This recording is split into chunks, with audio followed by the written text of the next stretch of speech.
नमस्कार दोस्तों, मैं दिलीप कुमार उत्तम। कभी कभी इतिहास एक ऐसे पल में बदल जाता है जब एक जहाज बीच समंदर में रुक जाता है। हम बात कर रहे हैं अमेरिका का दांव, रूस का तेल और भारत का जवाब।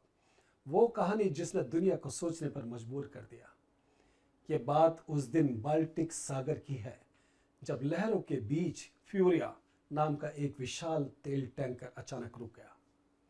वो जहाज जो रूस से भारत के लिए लाखों बैरल कच्चा तेल लेकर निकला था, अचानक अपने रास्ते से लौट पड़ा। पर सवाल यह है कि क्यों लौटा? क्या यह सिर्फ एक जहाज का रुकना था या एक नई वैश्विक कहानी की शुरुआत? इसको समझने के लिए हमको इस बात को समझना होगा, आखिर इसके पीछे तेल की क्या कहानी है। ये बात है अमेरिकन राष्ट्रपति ट्रंप द्वारा लिया गया एक मुश्किल भरा फैसला, जो ना सिर्फ रशिया को बल्कि भारत को भी प्रभावित कर रहा था। क्या है उस कहानी के पीछे? हेडलाइंस बता रही है कि ट्रंप के प्रतिबंधित का असर, भारत में रूसी तेल सप्लाई तेजी से घटी, लेकिन कितने दिन रहेगा यह असर? इस प्रकार की जो हेडलाइंस निकल के आ रही हैं सामने, वह बहुत ही चिंताजनक है। देखिए, जैसा कि हेडलाइन सामने कह रही है, दुनिया के जितने भी लीडिंग न्यूज़पेपर हैं, ट्रंप के प्रतिबंधों का असर, भारत में रूसी तेल सप्लाई तेजी से घटी, लेकिन कितने दिन रहेगा यह है। ट्रंप के प्रतिबंधों का असर लागू होने से पहले ही घट गई भारत में रूसी तेल की सप्लाई आदि। इसी प्रकार दुनिया के और लीडिंग न्यूज़पेपर में टॉप स्टोरी में रहा। यह कहानी दबाव और आत्मसम्मान की है, यानी कि शक्ति और स्वाभिमान की है, और उस भारत की जो अब किसी के इशारों पर नहीं चलता। दोस्तों, इसके पीछे हमने देखा है कि ऐसा वह कौन सा निर्णय है जो भारत ने अपने पक्ष में लिया। आइए हम इसको समझते हैं। दोस्ती रशिया के साथ जो रही है भारत की, उसका सुनहरा अवसर भारत को मिला। उस सुनहरे अवसर को भारत ने किस प्रकार एक चालाक और संयम भरे निर्णय से बदला, उसको हम समझते हैं। यानी कि भारत और रूस का वह रिश्ता, ये बात हम इस बात से समझ सकते हैं, जब यूक्रेन युद्ध ने जब पूरी दुनिया को हिला दिया था, तब भारत के लिए एक नया अवसर आया। दुनिया के कई देश रशिया से मुंह मोड़ चुके थे, पर भारत था जो खड़ा रहा और बाकी डर गए थे। यह एक मौका था भारत के लिए, यानी कि रशिया के साथ भारत ने अपने संबंध उस समय भी नहीं बिगाड़े। रूस ने कहा था उस समय, अगर पश्चिम मना करे तो पूर्व की ओर देखो। भारत ने ऐसा ही किया।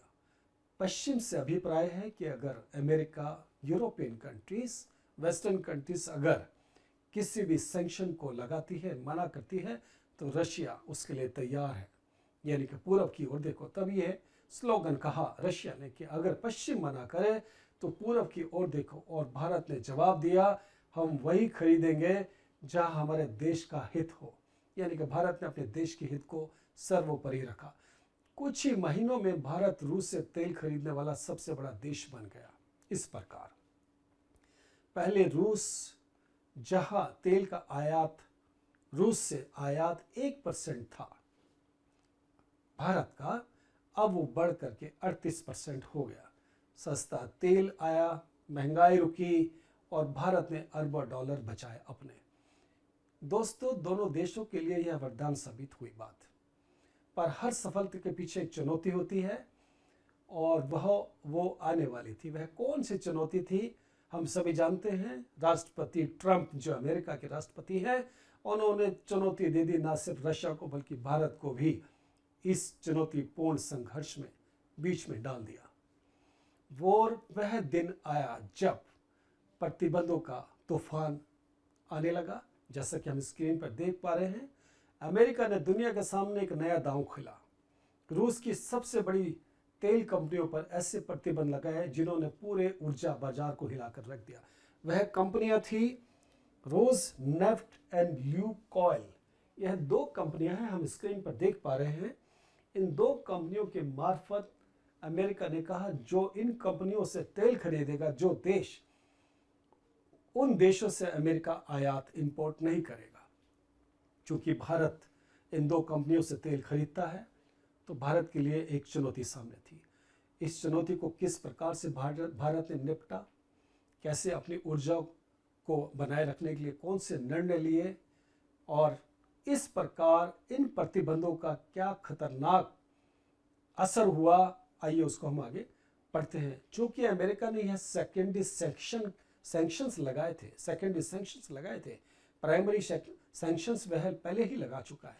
सेकेंडरी सैंक्शन से अभिप्राय है, मतलब है अगर कोई भारतीय कंपनी रूस से तेल खरीदेगी तो अमेरिका उसे भी अपने आर्थिक सिस्टम से बाहर कर सकता है। जैसा कि मैंने आपको रिपीट किया, दुनिया की सबसे बड़ी ताकत अब भारत की परीक्षा लेने वाली थी, यानी कि अमेरिका। रिलायंस जैसी कंपनियां पीछे हट गई, जहाज रुक गए और बाजार में खलबली मच गई। फ्यूरिया जहाज जो भारत की ओर बढ़ रहा था, मैंने शुरुआत की कि फ्यूरिया एक तेल टैंकर जो वापस मुड़ गया, जो भारत की ओर आ रहा था। अमेरिका के ट्रंप प्रेसिडेंट की जो चेतावनी थी, उसके बाद वह वापस मुड़ा, बीच रास्ते से ही मुड़ गया। समंदर की लहरें गवाही दे रही थी उस समय की जियोपॉलिटिक्स अपने उफान पर है। इस जियोपॉलिटिक्स को निपटने के लिए वह कौन से भारत ने आगे कदम बढ़ाए, चलते हैं कि समुद्र की जो खलबली थी, उस खलबली को भारत ने क्या किया, इसको एक और एग्जांपल से हम समझते हैं। मुंबई के पास एक टैंकर जो आइलाना कई दिनों तक वहां खड़ा रहा। आइलाना रोज नेफ्ट से आया तेल उतर नहीं पाया। रोज नेफ्ट एक अमेरिकन कंपनी, एक रशियन कंपनी है। रोज नेफ्ट रशियन कंपनी है, वहां से तेल नहीं उतर पाया मुंबई में, क्योंकि अब बंदरगाह पर नियम नहीं बल्कि राजनीति का राज था। राजनीति जियोपॉलिटिक्स उफान पर थी, तेल का प्रवाह थम गया। कंपनियां डरी हुई थी और ऐसा लग रहा था जैसे अमेरिका की चाल सफल होने वाली है। पर जो दुनिया भूल गई थी वह थी कि भारत की कहानी कभी डर से नहीं लिखी जाती, बल्कि निर्णय और धैर्य से लिखी जाती है। इसको समझने के लिए भारत ने एक सधी हुई चाल चली। भारत के विदेश मंत्री एस जयशंकर ने साफ कहा कि हम जो भी फैसले करेंगे वह हमारे देश के जो 1.4 अरब नागरिक हैं, हम जो भी फैसले करेंगे वह उनके हित में करेंगे। भारत किसी दबाव में नहीं झुकेगा। और फिर भारत ने फिर वही किया जो वह किसी मास्टर स्ट्रोक से कम नहीं था। क्या था वह master stroke? Indian oil corporation, जो भारत की एक ऑयल कंपनी है, उसने हिम्मत दिखाई और अपने गैर प्रतिबंधित रूसी कंपनियों से तेल खरीदना जारी रखा।